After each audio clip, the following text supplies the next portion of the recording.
Hi everybody, this is Morgan, and today I'm going to be doing the mid-year book freakout tag. I've wanted to do this basically since I first saw somebody do it a month ago or a couple weeks ago, and I honestly had a lot of trouble answering the questions, mostly because I wanted to answer with one of these two books for every single question. So I just want to give that disclaimer that even though those books do come up multiple times, I'm actually limiting myself. So yeah, that's cool. As an overview, I've read 29 books this year, not counting the unfinished Midnight Sun draft by Stephanie Meyer. So 29 books, and there have been 3 1-star books, 8 2-star books, 5 3-star books, 9 4 stars, and 4 5-star books. That's honestly pretty chill. I'm into that. So let's just get started. Question number 1 is the best book you've read so far in 2019. And this was hard for me, but I think I'm going to go with Carry On by Rainbow Rowell. This is also my beautiful brand new copy that I'm so in love with. It was a gift from my aunt. But this book was the first book I read this year that I read and just my heart fell out of my body. It was so good. I was so emotional. I didn't cry while I was reading it, but I was just filled with joy, and I loved I don't think there's anything wrong with it. I literally have no complaints.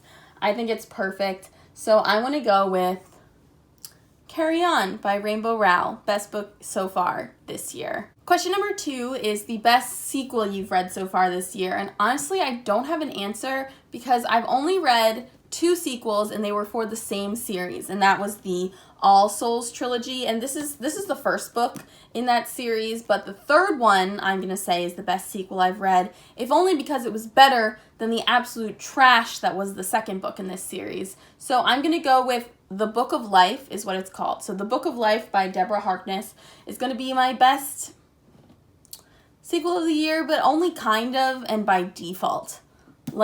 That sounds kind of rude, but it's the truth. It's by default. Question number 3 is a new release you haven't read yet but really want to, and for me that's going to be Magic for Liars by Sarah Gailey. Something about the cover of this book combined with the description, and the description is that there's a woman who's a private investigator, and her sister is a teacher at a school for magic users, and she's hired to investigate some mysterious goings-on at the school, and I want to read it so bad. It looks so good. That's going to be the one. And I haven't heard anybody talk about that. I actually found out about that book because I was reading a summer releases list on Goodreads a couple months ago. So yeah, that's one that I really want to read. Question number 4 is the most anticipated release for the second half of the year, and that is far and away Wayward Son by Rainbow Rowell. There are 4 different cover editions, and I'm already trying to budget so that I can buy all of them, and I don't even care if it's bad because it's going to be good. You know what I mean? I'm so excited. I can't even explain. I didn't know that Carry On was getting a sequel until I think a month and a half after I read it. So I'm so excited. I'm so excited. Wayward Son, I'm coming for you. Question number 5 is biggest disappointment that you've read this year. And honestly, I have a few that were pretty big disappointments, but I'm only going to talk about 2 of them. The first book that was a pretty big disappointment to me, honestly, was Let's Talk About Love by Claire Kann.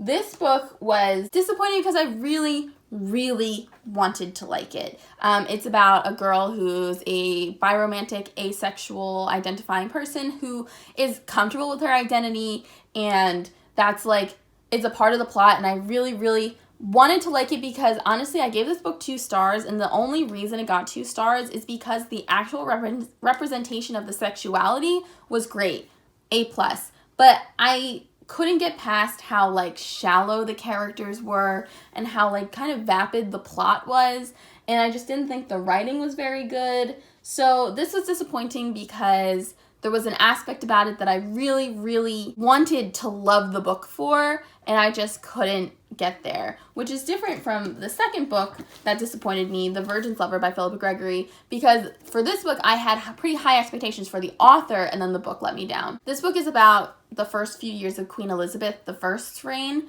and I've read a couple other Philippa Gregory books, specifically The Other Boleyn Girl and The Queen's Fool were my two favorites, and I loved those books. So I was kind of expecting to love this one, if only because it's from a similar time period, which I also enjoy, aside from this author. This book was horrid to read. Like, I literally hated every moment, and I only did it because this was one of the only books I brought on vacation with me, so I, just had to manage, and I was, muttering to myself in anger while I read this. And it was just very disappointing, and honestly kind of puts me off Philippa Gregory books. I'm gonna have to do a little bit more research into how people feel about different books of hers that I want to pick up in the future, because this was just, rough. I hated every single character. I thought the plot development was stupid, and I actively disliked the protagonist, and not in a, oh, they're so dislikable. Well, it was just this guy is horrible. He's just the worst. Yeah, that one was sad. Question number 6 is the biggest surprise you've read this year, and I also have 2 answers for this one. The first one is Slaughterhouse-Five by Vonnegut, and I don't know why I didn't think I was going to like this book. I really didn't think I was going to. I've owned this book for 9 years and just literally never even glanced twice at it, but I read this 2 months ago maybe, and I did it all in one day. And I really, really liked it. I thought it was super well done, super interesting. Obviously, it's a classic, but I really, really enjoyed this. I also think the cover is really cute. I don't know, something about it. But I was very surprised by how much I liked this, if only because the era that this was written in, which was the late 60s, is not my favorite time period for books that I've read. So yeah, Slaughterhouse-Five. I really, really enjoyed this one. The next book that surprised me actually just made it in. I listened to the entire audiobook yesterday, and that's The Poet X by Elizabeth Acevedo. Oh my god, this was so good. And this is a kind of double whammy on surprises, because 1, this book is written in verse, and I don't particularly enjoy reading poetry, and 2, I listened to the audiobook, and I have a lot of trouble listening and focusing in on audiobooks. And just kind of something that I don't always enjoy doing. So to have it be a book in verse and also an audiobook combined that I loved, it was so good, especially since I actually do really enjoy performed spoken word poetry. So it was I was surprised by how much I liked the method of my reading it, and I was reading it, and while I was going along, I was okay, yes, this is a good book. I can see why people like it. I can see why people enjoy it. I'm also enjoying it. But then I got to the end, and it even blindsided me, how much I really became invested in the characters and invested in the story and the relationships. And so, yeah, The Poet X was fantastic. It was a really big surprise for me that I liked it so much, and I'm so glad I did. Just in case you don't know what it's about, it's the story of a girl in Harlem who is struggling with her identity as a woman and within religion and her relationship with her mother, and discovers slam poetry. And so the book is written in verse. It was very, very good. I highly recommend the audiobook, especially since it's performed by the narrator, so you really get the feel of how she intended it to be heard. You know what I mean? So yes, The Poet X. Big surprise. I also gave it 5 stars. Question number 7 is favorite new author, and it could be either new to you or a debut novel or something like that. And I know, I'm so sorry, I'm repetitive, but it's gotta be Rainbow Rowell. And if only because she's the only person I've read multiple books of, and it loved both of them. Loved both of these books so much. And I like her style of writing. I like the way she characterizes her characters. And I will also say, basically every single book I've read this year was a new to me author. So I've read a lot this year. I've read 29 books, which is amazing. But it's also, I haven't read any books the last 4 or 5 years. So every single one of these books that is a new author and I enjoyed is a favorite new author, because it's just so different than what I've been doing the past several years, and I just have been enjoying all of them. I also want to give a shout out for this like runner-up favorite new author to me as Leigh Bardugo. One of the first books I picked up this year was Six of Crows, and I didn't know anything about her. I didn't know anything about the Grisha trilogy. I had never heard of it before. I picked it up because it had a beautiful cover, and I don't have it with me. It's at school right now. But I read that book, and I went online and I looked up, people's reviews of it. And that's actually how I discovered BookTube, is that I wanted to see how other people felt about Six of Crows. So that was like an amazing experience, not only because it introduced me to other Leigh Bardugo books that I really want to read, because I would love to read the entire, the Shadow and Bone trilogy. Like, I want to read it so bad, and then I want to read Crooked Kingdom, and then I want to read King of Scars, and I'm also very excited for Ninth House, because that looks super, super interesting. So it's just been a really big year of like discovering new authors or new creators or new writers. So it's just all exciting to me. They're all my favorites, all of them.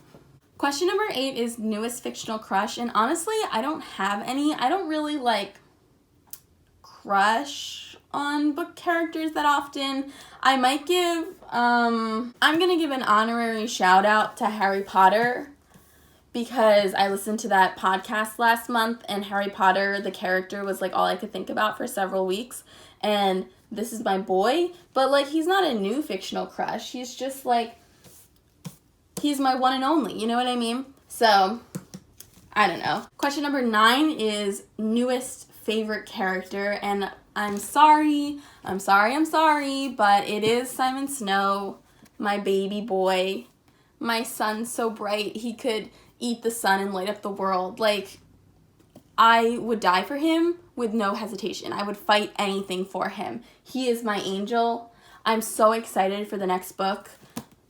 Yep, Simon Snow.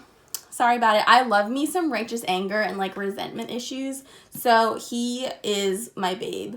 Question number 10 is a book that made you cry. And I'm sorry again, but it's Fangirl, because this is the only book that I really like got me like in those gut-wrenching sobs, you know what I mean? Like, I've cried while I read other books. Like The Poet X made me cry and a couple others. But this was the one that really messed me up emotionally the most. And it was also the one where I read it and I was so, like, shook that I had to take a break. I took, like, a week-long break from reading because I just didn't know how I could bring myself to pick up another book.